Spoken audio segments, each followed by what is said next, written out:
Bagi pendapat YB Dato' Jones, apa yang mendorong kepada peningkatan the inflation rate di Malaysia? Is it kerana pengaruh global after the pandemic atau disebabkan oleh peperangan Russia at Ukraine? Pada saya kan dia memang ada beberapa faktor lah yang menyebabkan harga barang naik bukan saja di Malaysia. Saya rasa ini ada satu world punya isu di mana banyak negara pun juga sedang mengalami masalah beginilah yang inflation, high cost of living dan sebagainya.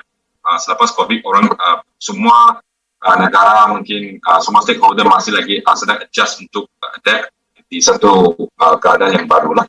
Ukraine, itu Rusia dan Ukraine itu memang ada salah satu sebab dia kenapa dia naik semua barang harga termasuk minyak untuk Europe dan sebagainya naiklah. Jadi cost the whole world to face into one new challenges, economic challenge lah. In Malaysia, of course, ini memang is a world issue. So memang Malaysia also face the same problem lah. All the government state face the same problem.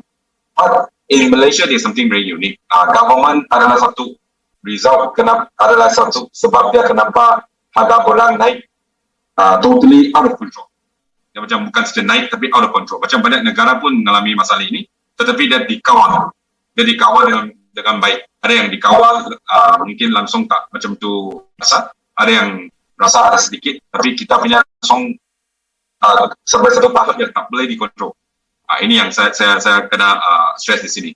Bagi saya pada satu reason, pada satu sebabnya kenapa macam tu adalah sebab kerajaan tak stable.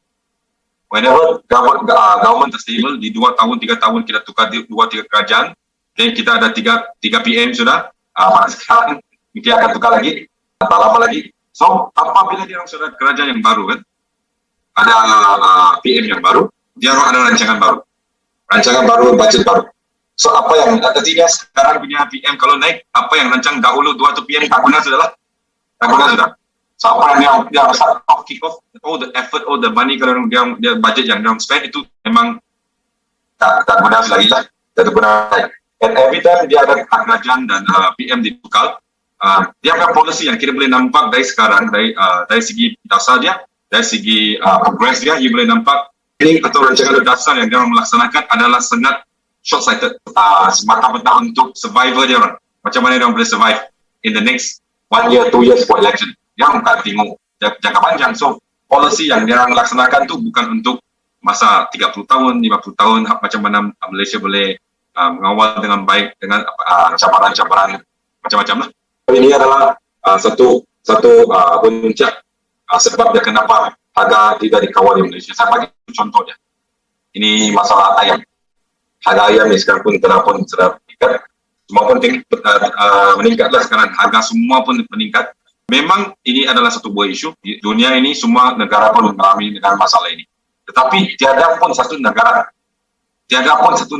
ada isu tak cukup ayam. Tiada. Hanya Malaysia saja.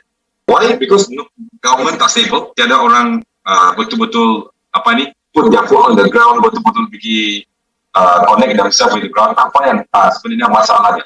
Nobody is caring about it because government not stable. Semua orang hanya berpolitik untuk jaga kepentingan sendiri dan macam mana kita boleh survive pada pilihan yang akan datang. So that is their priority. Harga ayam itu kenapa tak terkawal? Oleh kerana kerajaan tak faham atau tak mau faham atau sebab tak mau sibuk berpolitik because tak stable, itulah yang tak peduli. Poultry ayam lah, itu industri satu, itu smuggling.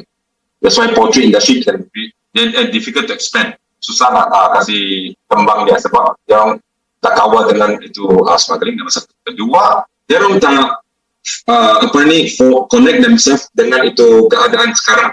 Selepas COVID, apapun naik, logistik, apalagi apa yang kita tadi sebut, Russia-Ukraine war, they have caused a lot of things to increase prices. Logistik have increased prices because of COVID, banyak restriction dan sebagainya. Trade volume pun turun. Jadi ini menyebabkan logistik cost tinggi. Jadi kalau boleh nampak berdasarkan beberapa laporan dan juga saya punya itu statement, kita boleh nampak sekarang raw material semua pun tingkat, harga dia pun tingkat.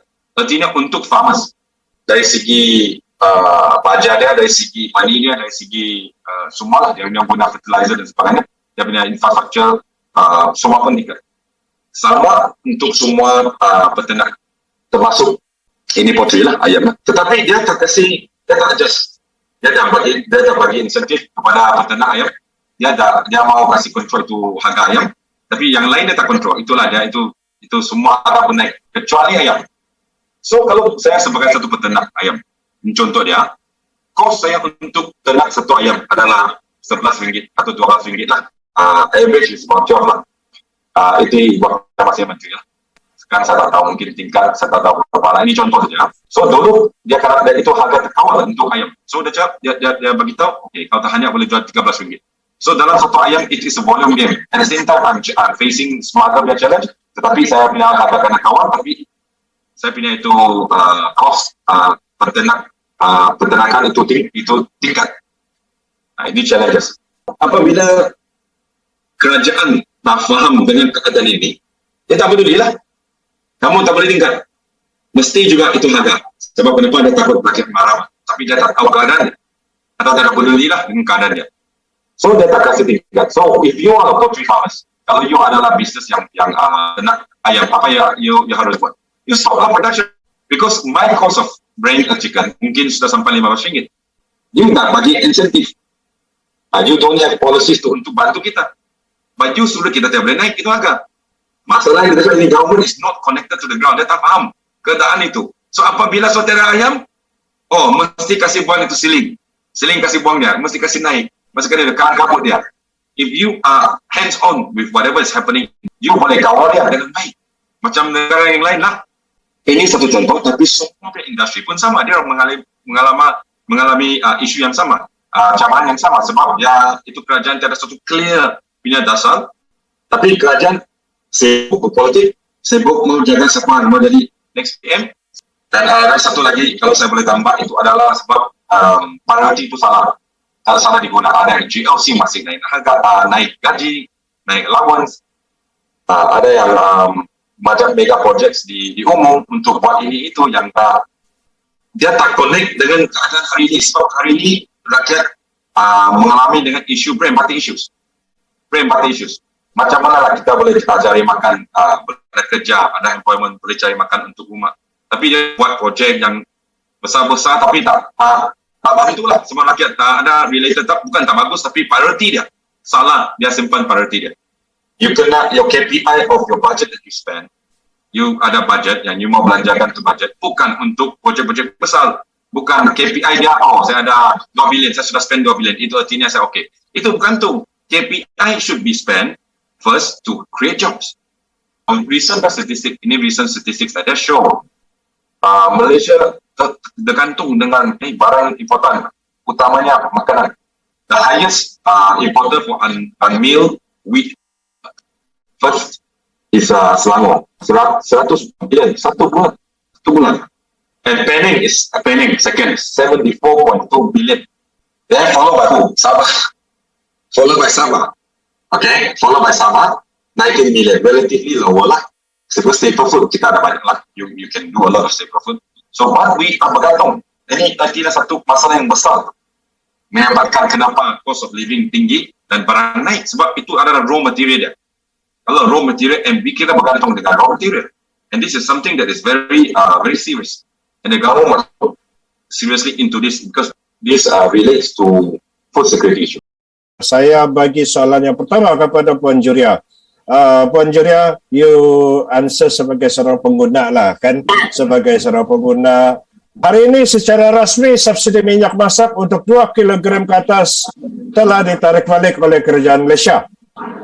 Masalahnya yang paket ni ramai katakan macam emas.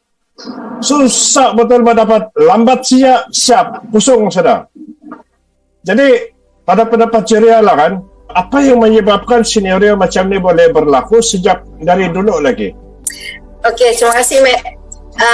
Tentang isu minyak subsidi ni, saya lihat present government or previous government tidak mengkaji or identify kumpulan sasaran. Secara amnya, mereka mensasarkan kepada B40. Dalam PC, dalam statement press statement mengatakan kumpulan sasar adalah B40, keluarga B40.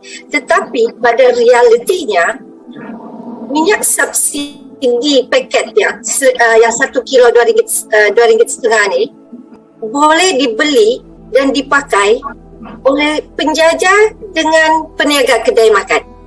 Jadi apa yang saya tengok, saya sebagai pemuda housewife lah dan juga sebagai NGO, kerajaan tidak ada satu kaedah atau mekanisme to identify sama ada subsidi ini diterima oleh kumpulan sasar.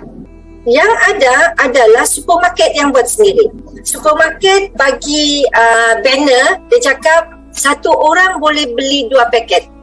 Tapi pembudak smart. Dia bawa anak dia, kalau anak dia ada 5, dia bawa cucu dia, kalau cucu satu anak ada 3 orang, jadi satu orang satu. Dia ambil 2. Itu baru yang untuk lelaki 1 isteri. How about lelaki 4 isteri?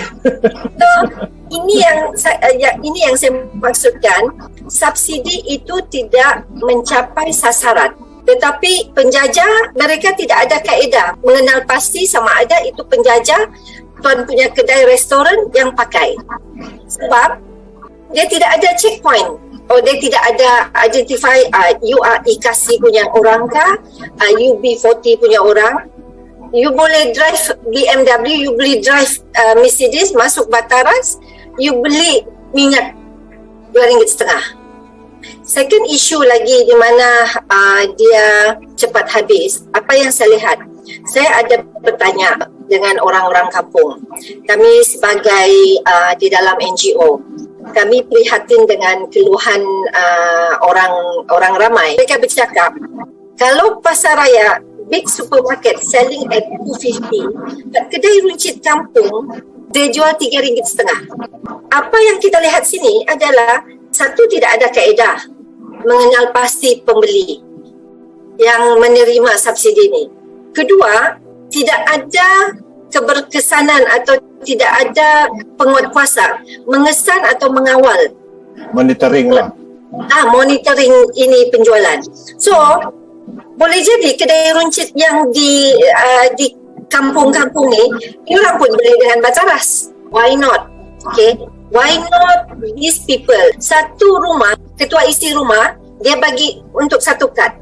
Why not the government kasih issue this card? Because you want to give subsidy to B40, that they are qualified to buy that minyak subsidi, satu paket. So, this can eliminate yang itulah middleman tu. Middleman bukan harga pasaran yang kedua, RM3.5.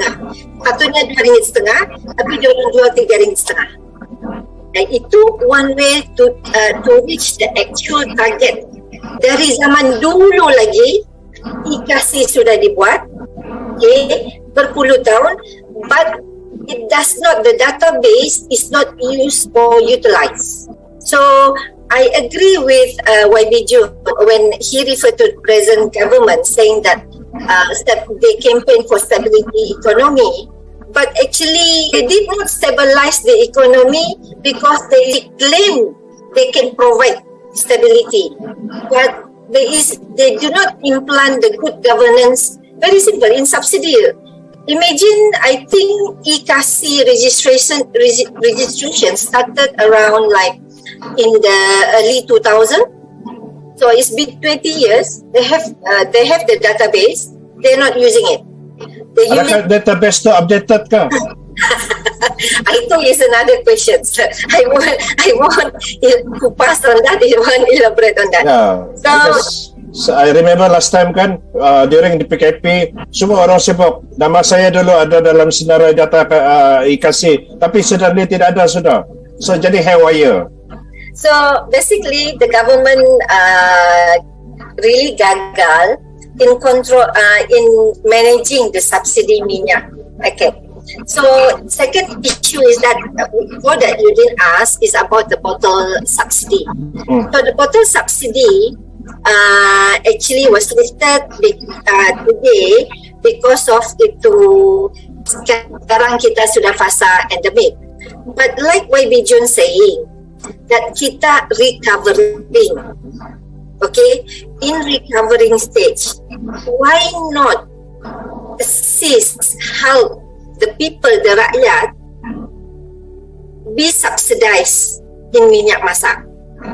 So at least the RM2.5 is reach the actual target, and those that above B40 can also afford the bottle minyak. So they don't ambil the quota of the B40 quota, the RM2.5. Bear in mind, Matt, that we are the largest producer of palm oil, but yet we are not able to provide subsidies. I hope that YB Jones and the team can be more forward in demanding of the part of the MSCC3, which is the 40% of income to us. I think our Sabah state government can provide their own subsidy to Sabahan.